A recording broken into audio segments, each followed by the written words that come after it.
ನಮಸ್ಕಾರ ರೀ ಎಲ್ಲರಿಗೂ ತನ್ವೀಸ್ ಕಿಚನ್ಗೆ ಎಲ್ಲರಿಗೂ ಸ್ವಾಗತ.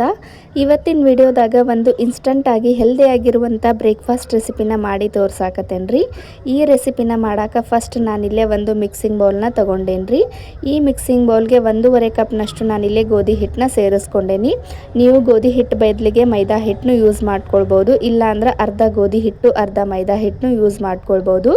ಇಲ್ಲ ಅಂದ್ರೆ ಮೈದಾ ಹಿಟ್ಟು ಮತ್ತು ಸ್ವಲ್ಪ ರವಾ ಕೂಡ ಆ್ಯಡ್ ಮಾಡಿಕೊಂಡು ಈ ರೆಸಿಪಿನ ಮಾಡ್ಕೊಳ್ಬೋದು. ಇವಾಗ ನೋಡ್ರಿ, ಈ ಗೋಧಿ ಹಿಟ್ಟಿಗೆ ನಾನಿಲ್ಲೇ 3 ಮೊಟ್ಟೆನ ಯೂಸ್ ಮಾಡಾಕತ್ತೇನಿ. ಹಸಿ ಇರುವಂಥ 3 ಮೊಟ್ಟೆ. ಈ ರೀತಿ 3 ಮೊಟ್ಟೆನ ನಾನಿಲ್ಲೇ ಒಡೆದು ತಗೊಳಕತ್ತೇನಿ. ಈ ರೀತಿ ಗೋಧಿ ಹಿಟ್ಟಿನಲ್ಲಿ ಮೊಟ್ಟೆನ ಸೇರಿಸಿ ಈ ಒಂದು ರೆಸಿಪಿನ ಮಾಡಿ ನೋಡ್ರಿ. ಖಂಡಿತ ನೀವು ವಾರದಲ್ಲಿ 3 ದಿನ ಇದೇ ರೆಸಿಪಿನ ಮಾಡ್ತೀರಿ. ಅಷ್ಟು ರುಚಿಯಾಗಿರುತ್ತೆ. ಮಕ್ಕಳಿಗಂತೂ ತುಂಬಾ ಇಷ್ಟವಾಗುವಂಥ ರೆಸಿಪಿ ಅಂತಲೇ ಹೇಳ್ಬೋದು. ಮತ್ತು ಕಡಿಮೆ ಸಮಯದಾಗುತ್ತೆ. ಕೇವಲ 5ರಿಂದ 10 ನಿಮಿಷ ಸಾಕು ಈ ರೆಸಿಪಿನ ಮಾಡೋಕ್ಕೆ. ನೋಡ್ರಿ, ಇವಾಗ ನಾನಿಲ್ಲೇ 3 ಮೊಟ್ಟೆನ ಈ ರೀತಿ ಗೋಧಿ ಹಿಟ್ಟಿನೊಳಗೆ ಸೇರಿಸ್ಕೊಂಡೇನಿ. ಇವಾಗ ಇದನ್ನು ನೀಟಾಗಿ ಒಂದು ಸ್ಪೂನ್ ತೊಗೊಂಡು ಈ ರೀತಿ ಗಂಟುಗಳೇನು ಆಗ್ದಂಗೆ ನೀಟಾಗಿ ಮಿಕ್ಸ್ ಮಾಡ್ಕೊಳ್ಬೇಕು. ಈ ರೀತಿ ಮಿಕ್ಸ್ ಮಾಡ್ಕೊಂಡಿಂದ ಇದಕ್ಕೆ ಸ್ವಲ್ಪನೇ ನೀರನ್ನ ಸೇರಿಸ್ಕೊಂಡು ನೀಟಾಗಿ ಮಿಕ್ಸ್ ಮಾಡ್ಕೊಳ್ಬೇಕು. ನೋಡ್ರಿ, ಇವಾಗ ನಾನು ಕೂಡ ಇಲ್ಲಿ ಸ್ವಲ್ಪ ನೀರನ್ನ ಇದಕ್ಕೆ ಆ್ಯಡ್ ಮಾಡ್ಕೊಳಕತ್ತೇನಿ. ದೋಸೆ ಹಿಟ್ಟು ಯಾವ ಕನ್ಸಿಸ್ಟೆನ್ಸಿ ಒಳಗೆ ಇರ್ತೈತಲ್ಲ, ಸೇಮ್ ಅದೇ ರೀತಿ ನಾವು ಇದನ್ನು ಇಲ್ಲೇ ಕಲಿಸ್ಕೊಳ್ಬೇಕಾಗ್ತೈತಿ.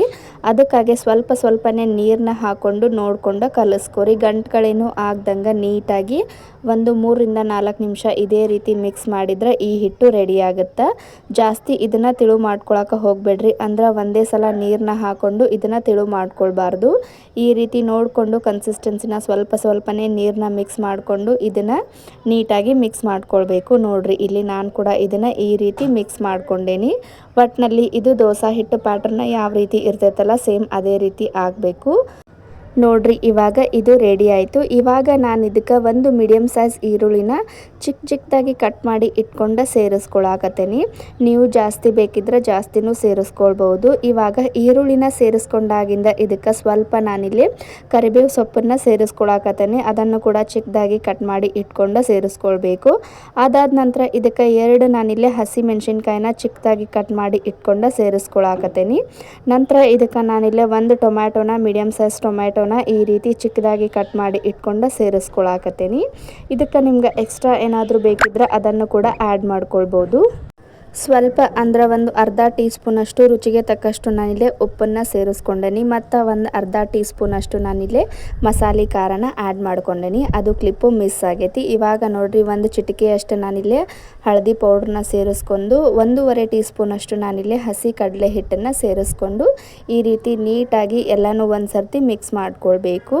ಇದಕ್ಕೆ ನಿಮ್ಗೆ ಎಕ್ಸ್ಟ್ರಾ ಮಸಾಲೆ ಬೇಕಿದ್ರೆ ಅದನ್ನು ಕೂಡ ಆ್ಯಡ್ ಮಾಡ್ಕೊಳ್ಬೋದು. ಚಿಕ್ಕ ಮಕ್ಕಳಿಗೆ ಮಾಡೋದಾದ್ರೆ ಇಷ್ಟ ಮಾಡಿರಿ. ನೋಡ್ರಿ, ಇವಾಗ ನಾನಿಲ್ಲೇ ಪೂರ್ತಿ ಮಸಾಲೆನ ಸೇರಿಸ್ಕೊಂಡಾಗಿಂದ ಮತ್ತೊಂದು ಸಲ ಇದನ್ನು ನೀಟಾಗಿ ಮಿಕ್ಸ್ ಮಾಡ್ಕೊಳಕತ್ತೇನಿ.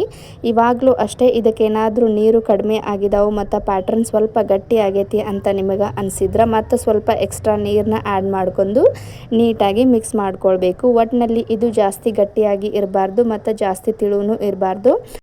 ನೋಡಿಕೊಂಡು ಇದನ್ನು ಕಲಿಸ್ಕೊಂಡು ಈ ರೀತಿ ಇದನ್ನು ರೆಡಿ ಮಾಡಿ ಇಟ್ಕೊರಿ. ನೋಡ್ರಿ, ಇವಾಗ ಇದು ರೆಡಿ ಆಯಿತು. ಇದನ್ನು ನಿಮ್ಗೆ ಟೈಮ್ ಇದ್ದರೆ ಒಂದು 10ರಿಂದ 15 ನಿಮಿಷ ನೆನೆಯೋದಕ್ಕೆ ಇಡಬೇಕು. ಇಲ್ಲ ಅಂದರೆ ಇನ್ಸ್ಟಂಟಾಗಿ ಕೂಡ ಮಾಡ್ಕೊಳ್ಬೋದು.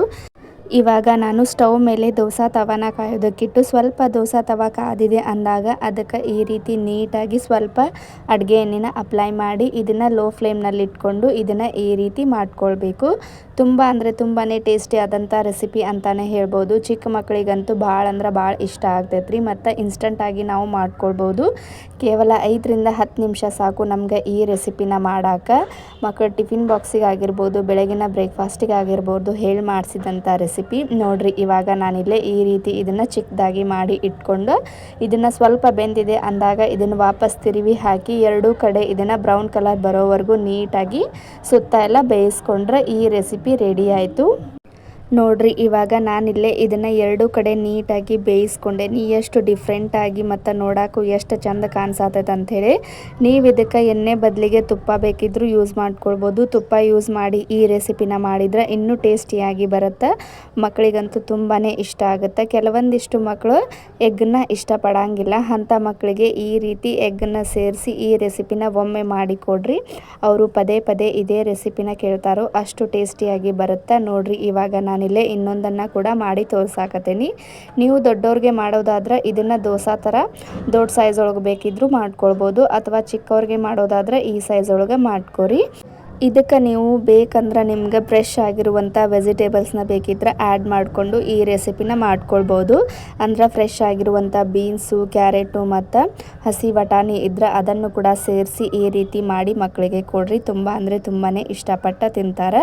ನೋಡಿರಿ, ಇವಾಗ ಈ ರೀತಿ ಸ್ವಲ್ಪ ಬೆಂದಿದೆ ಅಂದಾಗ ಅದಕ್ಕೆ ಮತ್ತೆ ಸುತ್ತ ಎಲ್ಲ ನೀಟಾಗಿ ಒಂದು ಅರ್ಧ ಟೀ ಸ್ಪೂನಷ್ಟು ಎಣ್ಣೆನ ಅಪ್ಲೈ ಮಾಡಿ ಊರಿನ ಲೋ ಟು ಮೀಡಿಯಮ್ ಫ್ಲೇಮ್ನಲ್ಲಿ ಇಟ್ಕೊಂಡು ಇದನ್ನು ನೀಟಾಗಿ ಎರಡೂ ಬದಿಗೆ ಬೇಯಿಸ್ಕೊಂಡ್ರೆ ರುಚಿಯಾದಂಥ ಎಗ್ನ ಯೂಸ್ ಮಾಡಿರುವಂಥ ಈ ರೆಸಿಪಿ ರೆಡಿ ಆಯಿತು. ತುಂಬ ಅಂದರೆ ತುಂಬಾ ಈಸಿಯಾಗಿ ಐತಿ. ಕೇವಲ 5ರಿಂದ 10 ನಿಮಿಷ ಸಾಕು ಈ ರೆಸಿಪಿನ ಮಾಡೋಕೆ. ಈ ರೆಸಿಪಿ ನಿಮ್ಗೆ ಇಷ್ಟ ಆಗಿದ್ರೆ ಅಥವಾ ಸ್ವಲ್ಪನಾದರೂ ಯೂಸ್ಫುಲ್ ಅನಿಸಿದ್ರೆ ನಮ್ಮ ಚಾನಲ್ಗೆ ಯಾರಾದರೂ ಫಸ್ಟ್ ಟೈಮ್ ವಿಸಿಟ್ ಮಾಡಿದ್ರೆ ಚಾನಲ್ನ ಸಬ್ಸ್ಕ್ರೈಬ್ ಮಾಡ್ಕೊರಿ. ಹಂಗೆ ನಿಮ್ಗೆ ಈ ರೆಸಿಪಿ ಇಷ್ಟ ಆದ್ರೆ ಒಂದು ಲೈಕ್ ಕೊಡ್ರಿ. ಇದೇ ರೀತಿ ವಿಡಿಯೋಸ್ನ ನೋಡ್ಕೊತ ಇರ್ರಿ. ಮತ್ತು ಮುಂದಿನ ವಿಡಿಯೋದಾಗ ಸಿಗೋಣ್ರಿ.